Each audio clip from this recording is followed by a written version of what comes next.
Tim, you're actually talent. You're actually good at what you do. You're actually good at talking shit. You're actually good on Twitter. You actually got a lot of this stuff that you're capable of doing something long term. Maybe your ego's bigger than you think, and maybe you got your ass handed to you a little bit this last 12 months. And maybe you need to, sit back and say, who do I want to be in life? Maybe go read this book called Your Next 5 Moves. And the question, I'm being serious with you. The move number 1 is, who do you want to be and what kind of a life do you want to build?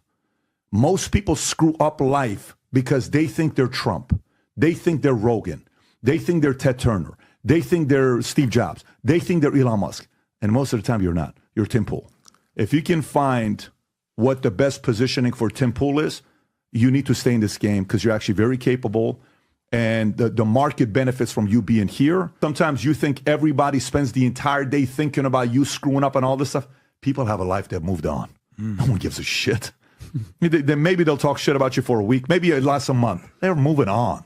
Tim Pool had a total meltdown on TimcastIRL, and he even walked off his own show. Now Patrick Bet-David breaks down the whole drama, pointing out where Tim went wrong and where he had a point. CEO of the network. What happened was, I guess they built a separate studio that he hosts the IRL show from. However, he didn't build that studio himself. He built the first studio that they do their daily show out of. Okay. He knows the inner workings of that studio. So if a computer goes down, Tim knows how to go in and fix it. However, he didn't build the second studio, the one that the IRL was shot from. And apparently there was a computer that malfunctioned.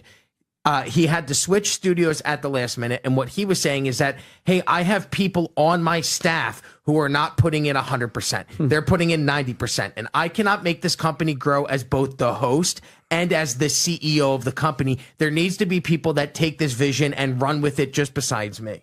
Okay, so I think I found a clip. I found a 43-second one, and I found a 3-minute one, Rob. If you can see which one it is, as long as there's no music, play one of them so we can see his answer. Go ahead, Rob. But yeah, I think this might be the end. We are. Can we do anything with this music or no? Thing. We make a lot of money, but what do you think? By piece, we can fight it. Okay, go ahead. Go ahead.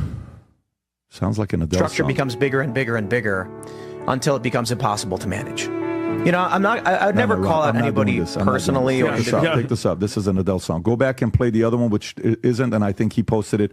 I sent you 2 of them. All of a sudden, we're going to hear this Adele song and start getting emotional. I don't want to start crying. I don't want to be crying. It happens a lot, but I only have one clip in my text. Rob, there's another one that is 43 seconds that he says he's going to be stopping. If you just go on X and just type in, yeah. So is this the one? Yeah, 43 seconds. Let's see this one without music. We had our like, I don't know, 12th studio failure this morning. The new one. Yeah, the new studio failed. And, you know, my attitude with that is kind of just like, yeah, if we can't make cameras and a computer work, and despite all the previous failures we've had, there's not a single person here who can make sure that either the studio is operating or secondary studio is operating. We've gotten to a point in the company where everyone's kind of just kicked their feet up and said, I'm doing what I need to be doing. Yeah. And then that just means I'm Sisyphus pushing the rock up. The problem is people are sitting on the rock. You know what I mean? Yeah. Kind of wild, Pat, to put that out there just like that on a podcast and make it public. It's poor leadership, by the way. I got to tell you, I'm a little surprised in Tim Pool. He's done one hell of a job, and I'm sorry to cut you off. No, it's all good. That's poor leadership right there. You got the checkbook. Well, there's a big difference between being a great podcaster and a smart guy and having a great, voice versus being a businessman. It's very hard to do both. So, I mean, luckily we have literally one of the only guys in the world that is what I would call a triple threat. You can be a CEO, entrepreneur, also a manager, a coach, building a team, but also one of the greatest thinkers and minds and conversationalists. It's very unique. Tim Pool, smart guy, opinionated, knows his stuff. I don't know his business acumen. I don't know. I mean, we've spent time with his team. I love Ian. Luke's a good dude. We know his team, Josie. I don't know how it works, but there's a major difference between being a pundit and a great speaker versus being a great businessman. Was that sincere, though? Was that sincere, or was he just putting people on notice? It sounds like he's looking to hire a COO. It sounds like somebody can step forward. That's maybe what he needs to do. Yeah.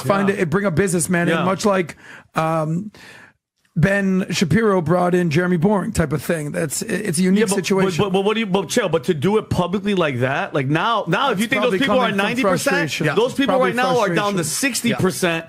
Think about it. That means the whole internal group is like, wait, what the hell? Well, there's inner conversations and external conversations. That's probably a team meeting. Yeah. Honestly, I'm sure this isn't the first time Tim has been frustrated with his team. He's probably told them countless times to step up, and this might have been his way of finally saying, enough is enough. He's basically warning them. If things don't get done, the show could end, and their jobs could be on the line. I don't think the way he went about it was very professional, but I can see why he's upset. Anyone who's managed a team knows how annoying it is when people don't realize the chance they have right in front of them. When you have a big opportunity like building something with Timcast and the team isn't on the same page, it can really test your patience. Go ahead, Tom. I'm going to hear you, and then I'm going to give you my thoughts. I think I'm reacting the same way you are. Why don't you go first? Yeah. So look, we've had you guys see this, but you also see that behind the scenes, right? You've seen both. So we've had people that have left and said bad things about us. I ain't got time for that. What I say to you guys, what's our rule? I have nothing to say. We're moving on. Yep. Okay. We're doing our thing. You know, you come say what you want. We'll react, but at the same time, we're moving on. Guys want to make comments. We'll do our thing. In regards to something like this, something for him to be thinking about. I don't know how many people want to move to West Virginia to work there. I don't know. Maybe you chose the wrong state, okay? And maybe the pool of talent in West Virginia is not that wide. Maybe you should consider going to Dallas. Maybe you should go to Austin, where Rogan, Musk are at. So when one talent doesn't work out, at least you can. Maybe you should consider going to Miami. Who the hell is wanting to move to West Virginia? I mean, I know there was a song with name West Virginia, and the song wasn't even supposed to be about West Virginia. It just rhymed better. You know the song that I'm talking about, right? Virginia. It's a great song. John Denver, I think. Right, it's a phenomenal song, and he was trying to talk about Colorado, I believe. And it just West Virginia rhymed better, right? It worked out well this for guy's West Virginia. capable, he's talented, but let me tell you, Tom said the best thing to me 15 years ago, okay? And one of the best lessons, I never understood it until Tom broke it down for me. He says, Pat, do you know the most money I've ever made in my life when I was the CEO founder versus I was number 2, number 4, number 5, number 6 in a company? I've always made more money as a number 2 than a number 1. Tom is one of the smartest guys in the world. My opinion, one of the smartest guys I know in my life. Brilliant, can go any topic, any range, anywhere. He can be a lawyer 1 minute. He can be a CFO another minute. He can be a talent another minute. He can be a pollster another minute. The most ridiculous brain to have. I don't understand that part, right? But he understands he's not a founder. He's not a CEO.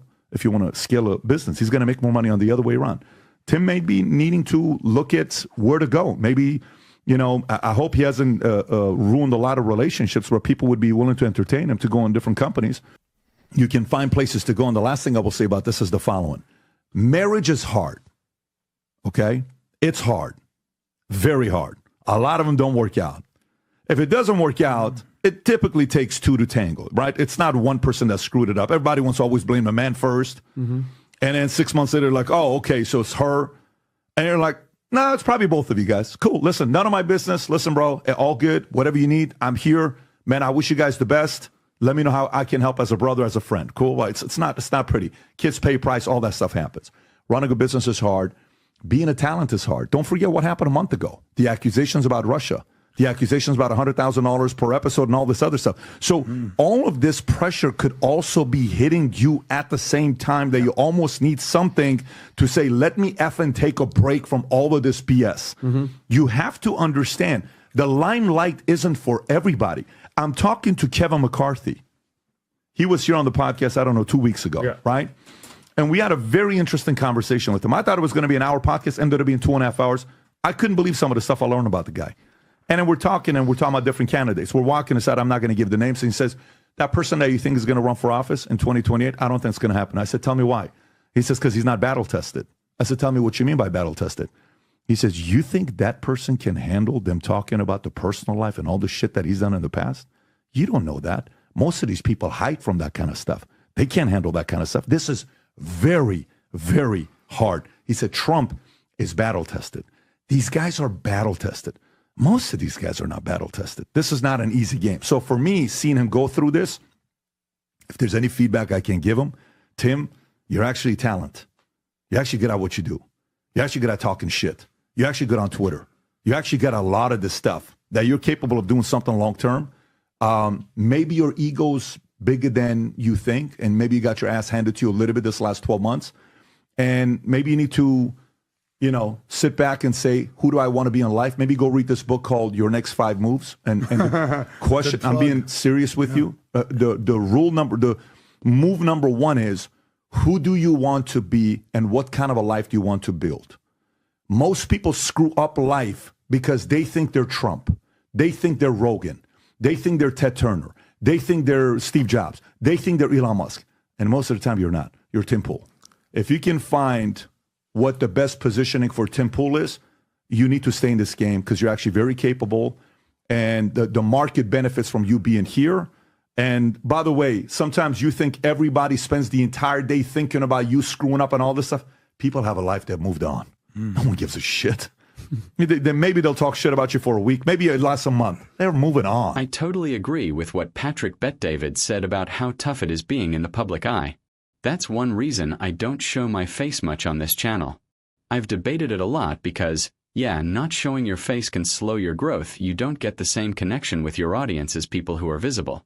I'll probably start showing my face at some point, but for now, I've had to be careful. Having run agencies, coaching programs, and worked with big channels, I've seen all the downsides, abuse, threats, even people sending police to someone's house. It's scary, and I try to avoid that. But the reality is, in 2024, if you want to grow, you kind of have to put yourself out there. You need a bit of notoriety. It can be good or bad, but without it, your growth will always be limited. I think it's even harder for someone like Tim Pool, because he has the money to just walk away and be fine. After dealing with all the stress and abuse, it must be tempting to step back and focus on other things out of the public eye. What do you guys think? Do you believe Tim is actually going to quit Timcast? Or is it just another one of those times he says he might? Drop your thoughts in the comments about the whole Patrick Bet-David and Tim Pool situation.